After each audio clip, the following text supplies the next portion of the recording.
পরিস্থিতিতে আজকে আমি হয়তো রাজনীতিকদের মতো অনেক বড় বড় কথা আপনাদের বলতে পারবো না, কিন্তু আমি ছোট্ট কয়েকটি কথা আজকে আপনাদের সামনে উপস্থাপন করব। আমি আপনাদের সময়ও নেব না বেশি, কিন্তু যে কথাটি আমি না বলে পারছি না। আপনারা দেখেছেন 5ই আগস্ট যে ছাত্র জনতার যে অভ্যুত্থান হয়েছিল, সেই অভ্যুত্থানের যে প্রেক্ষাপট, সেই প্রেক্ষাপটটিকে আজকে আপনাদের আবার নতুন করে বুঝতে হবে, উপলব্ধি করতে হবে। আমরা বছরের পর বছর ধরে দীর্ঘ দেড় দশকের বেশি সময় ধরে আমরা বিএনপি তথা বিএনপি সমমনা গণতন্ত্রকামী বিভিন্ন রাজনৈতিক দল আমরা সমন্বিত হয়ে একসঙ্গে আমরা এদেশে আন্দোলন করেছি, জুলুম নির্যাতন সহ্য করেছি। আপনারা আজকে মাঠে যেখানে আছেন, আপনারা সাক্ষ্য দেবেন আপনাদের উপরে স্বৈরাচারী সরকার কিভাবে অত্যাচার করেছিল। আজকে এই মঞ্চে যারা বসে আছেন তাদেরকে জিজ্ঞাসা করুন, তাদের মধ্যে কারা সেই অত্যাচার জুলুমের শিকার হয় নাই? আপনি একজনকেও খুঁজে পাবেন না। সেই পরিস্থিতিতে আমরা স্বৈরাচারী সরকারের রক্তচক্ষু উপেক্ষা করে আমরা প্রতিবাদ করেছি। সারা দেশে আমাদের বিরুদ্ধে লক্ষাধিক মামলা দেওয়া হয়েছে। সারা দেশে আমাদের 50 লক্ষ নেতা কর্মীকে মিথ্যা গায়েবী মামলায় আসামি করা হয়েছিল। আমরা তার প্রতিবাদ করেছি এবং আমরা একটি বিস্ফোরণমুখ রাজনৈতিক পরিস্থিতির সৃষ্টি করেছি, যেখানে ছাত্র জনতা তারা প্রথমে তাদের আন্দোলন শুরু করেছিল বৈষম্য বিরোধী আন্দোলন, কোটা আন্দোলন। কাজে আজকে আমরা যে পরিস্থিতিতে উপনীত হয়েছি সেটা উপলব্ধি করতে হলে আমাদের বিগত কয়েক বছর দেড় দশকের ইতিহাস পর্যালোচনা করতে হবে। একটি বিস্ফোরণমুখ রাজনৈতিক পরিস্থিতিতে ছাত্ররা প্রথমে বৈষম্য বিরোধী আন্দোলন থেকে শুরু করে পরবর্তী তারা সরকারের 3 জন মন্ত্রীর পদত্যাগ চেয়ে এবং সর্বশেষ পর্যায়ে এসে তারা চেয়েছিল এই সরকারের বিদায়। এই সরকার, স্বৈরাচারী সরকারকে বিদায় দিতে সেই বিস্ফোরণমুখ রাজনৈতিক পরিস্থিতি যেটা আমরা সৃষ্টি করেছিলাম, সেখানে তারা দেশলাইয়ের কাঠি দিয়ে একটি স্ফুলিঙ্গ জ্বালিয়ে দিয়েছিল এবং সেই স্ফুলিঙ্গে তখন দাবা নলের মতো আগুন জ্বলে উঠেছিল, যেই আগুনে স্বৈরাচারী আওয়ামী লীগ সরকার পুড়ে ছারখার হয়ে গেছে, তারা পালিয়ে গিয়েছে। এবং সেই পরিস্থিতিতে একটি অন্তর্বর্তীকালীন সরকার গঠিত হয়েছে। এই ইতিহাস আপনাদের সঠিকভাবে উপলব্ধি করতে হবে। যদি সেটা উপলব্ধি করতে না পারেন তাহলে কিন্তু আজকের বাংলাদেশকে আপনারা বুঝতে পারবেন না।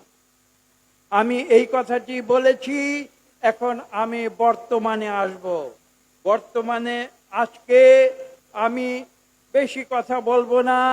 আপনাদের কাছে আমার ছোট্ট একটি প্রশ্ন রয়েছে, আমি আজকে আপনাদের কাছে সেই প্রশ্নটি করতে চাই। এখানে যে আমি সমাবেশ দেখছি, আপনারা তাকিয়ে দেখুন, এই সমাবেশের ভিতরে নতুন প্রজন্মের প্রতিনিধি যারা রয়েছেন, আমি তাদের উদ্দেশ্যে বিশেষ করে বলছি। আমি যা দেখতে পাচ্ছি সামনে তাকিয়ে, আমার বিশ্বাস এই জনসমাবেশের অন্তত পক্ষে 70 থেকে 80% হচ্ছে নতুন প্রজন্মের প্রতিনিধি। আমি স্বীকার করি আমরা নতুন প্রজন্মের প্রতিনিধি নই, কিন্তু আমি যে কথাটি আপনাদের সামনে, যে কঠিন কথাটি আমি উল্লেখ করব সেটি হচ্ছে এই, যে নতুন প্রজন্ম কেবলমাত্র বয়স দিয়ে নির্ধারিত হয়, আমি সেটা বিশ্বাস করি না।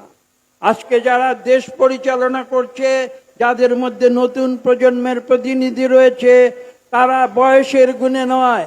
আমি এটা বিশ্বাস করি নতুন প্রজন্ম নির্ভর করে কোনো মানুষের নতুন চিন্তাধারা আছে কি নেই তার উপরে।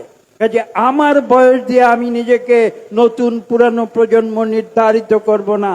আমার চিন্তা শক্তি যদি নবীন থাকে, আমি যদি নতুন ধ্যান ধারণা মানুষের সামনে তুলে দিতে পারি, তাহলে আমি এই বৃদ্ধ মঈন খানও নতুন প্রজন্মের একজন প্রতিনিধি হয়ে কাজ করতে পারি। আমি সেই সত্যটি, সেই কঠিন সত্যটি আজকে আপনাদের সামনে তুলে ধরতে চাই।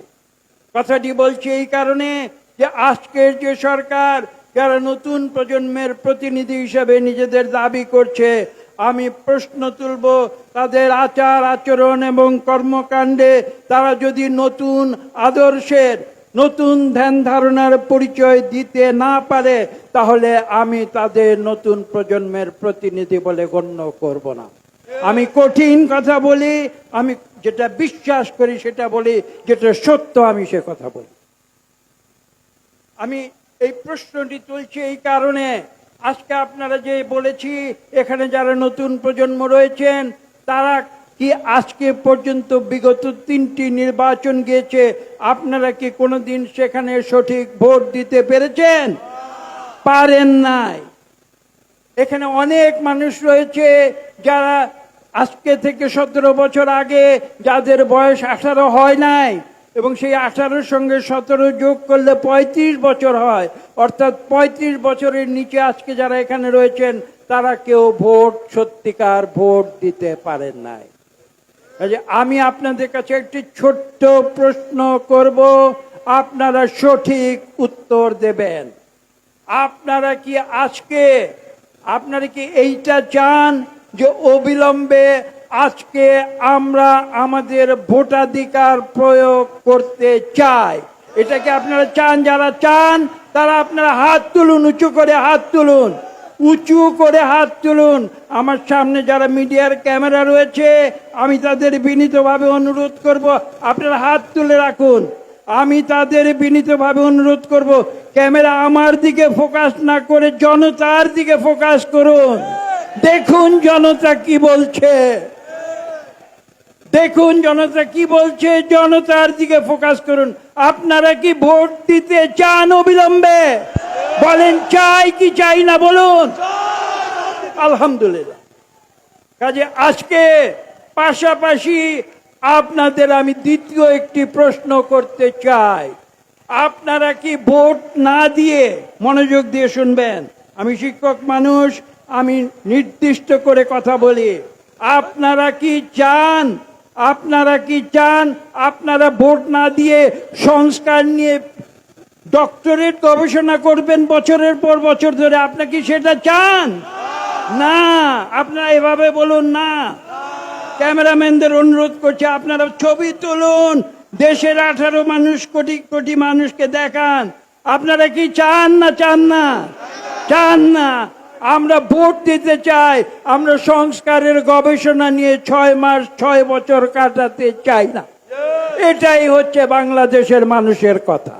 কথা নয়, এখন কথা বলার সময় নয়, এখন কাজের সময়। আমাদের কাজ করতে হবে। সারা দেশব্যাপী মানুষের গণতান্ত্রিক ভোটাধিকারকে আমাদের প্রতিষ্ঠা করতে হবে অবিলম্বে। এটা নিয়ে কোনো ছিনিমিনি খেলা চলবে না। মানুষ ভোট দিতে চায়, বাংলাদেশের মানুষের রক্তে রয়েছে গণতন্ত্র। আমরা আজকে থেকে 53-54 বছর আগে মুক্তিযুদ্ধ করেছিলাম। কেন?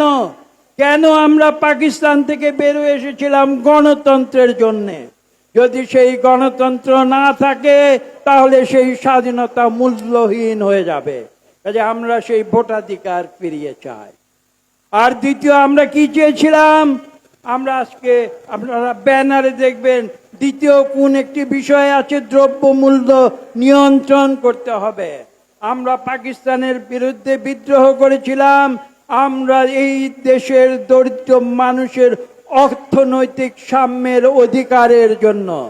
এই দেশের মানুষ যাতে অন্তত দুটি খেয়ে পরে বাঁচতে পারে, দ্রব্যমূল্য নিয়ন্ত্রণের ভেতরে থাকে, কোনো দুর্নীতিবাজ, যারা মজুতকারী, যারা খাদ্যদ্রব্যকে যারা গুদামে রেখে জিনিসপত্রের দাম বাড়িয়ে দেয়, যারা ব্যবসা বাণিজ্যে অতিরিক্ত মুনাফা করে, সেই পাকিস্তানিরা যখন আমাদের এভাবে নিয়ন্ত্রণ করছিল, আমাদের অর্থনৈতিক হিস্সা তারা জোর করে নিয়ে যাচ্ছিল, তখন আমরা বিদ্রোহ করেছিলাম 71 সালে।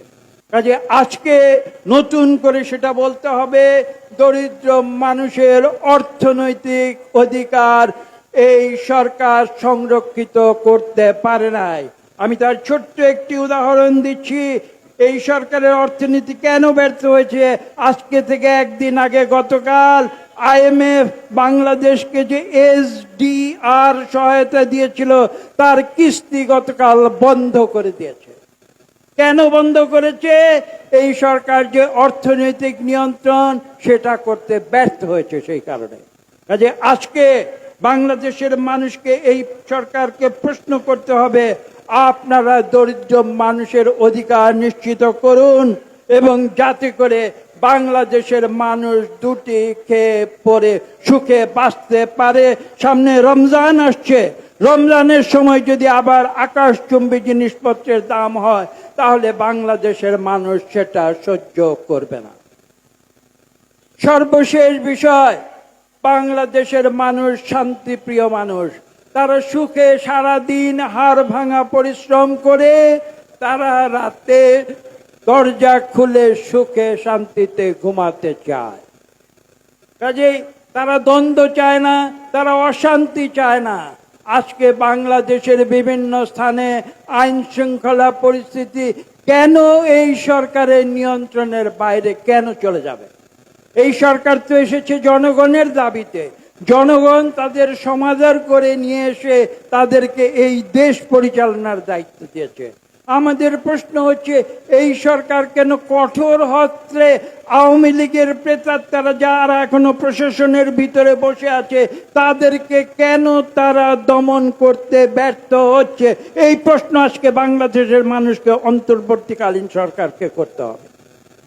কাজে আজকে আসুন আমরা একটি প্রতিজ্ঞা নেই, ঐক্যবদ্ধভাবে আমরা বিশ্বাস করি বাংলাদেশের মানুষ শান্তিপ্রিয় মানুষ, আমরা শান্তিতে বসবাস করতে চাই। বাংলাদেশের মানুষ লোভী নয়। আওয়ামী সরকারের মতো হাজার হাজার কোটি টাকা অর্থবিত্ত সম্পদ লোপাট করতে চায় না। তারা সামান্য অল্পে সন্তুষ্ট, তারা একটা কুটির ঘরে বাঁচতে চায়, তারা রাজপ্রাসাদ চায় না। আসুন আমরা সেটা নিশ্চিত করি। এবং সর্বশেষ, বাংলাদেশের মানুষের রক্তে রয়েছে গণতন্ত্র। আমরা ভোটের অধিকারে বিশ্বাস করি। আমি না খেয়ে থাকতে রাজি আছি, কিন্তু আমি ভোট না দিয়ে থাকতে রাজি। আমি ভোট দেব, আমি অবিলম্বে ভোট দেব। আসুন বাংলাদেশের মানুষ এই অন্তর্বর্তী সরকারকে তারা দাবি জানিয়েছে, তাদেরকে সাদরে সম্ভাষণ করে দেশে এনেছে, একটি গুরু দায়িত্ব দিয়েছে, তাদেরকে একটি ম্যান্ডেট দিয়েছে। সেই ম্যান্ডেটটি কি? স্বৈরাচারী আওয়ামী লীগ সরকার থেকে একটি গণতান্ত্রিক বাংলাদেশে রূপান্তর করতে হবে। এই ম্যান্ডেট বাংলাদেশের 18 কোটি মানুষ এই অন্তর্বর্তীকালীন সরকারকে দিয়েছে। আমরা অনুরোধ করব এই অন্তর্বর্তীকালীন সরকার যেন তাদের সেই গুরু দায়িত্বের প্রতি সজাগ হয়ে তাদের সেই যে জনগণের যে প্রত্যাশা, সেই প্রত্যাশা অবিলম্বে পূরণ করে।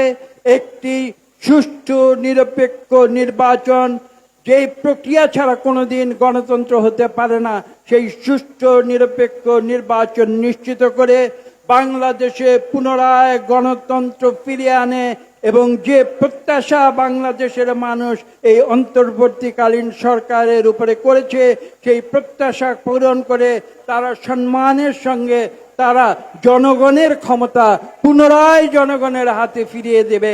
আমি এই কথা বলে আপনাদের সবাইকে ধন্যবাদ জানিয়ে আমি আজকের মতো বিদায় নিচ্ছি। ইনশাআল্লাহ টাঙ্গাইলের বিপ্লবী মানুষের সঙ্গে আবার আমার দেখা হবে।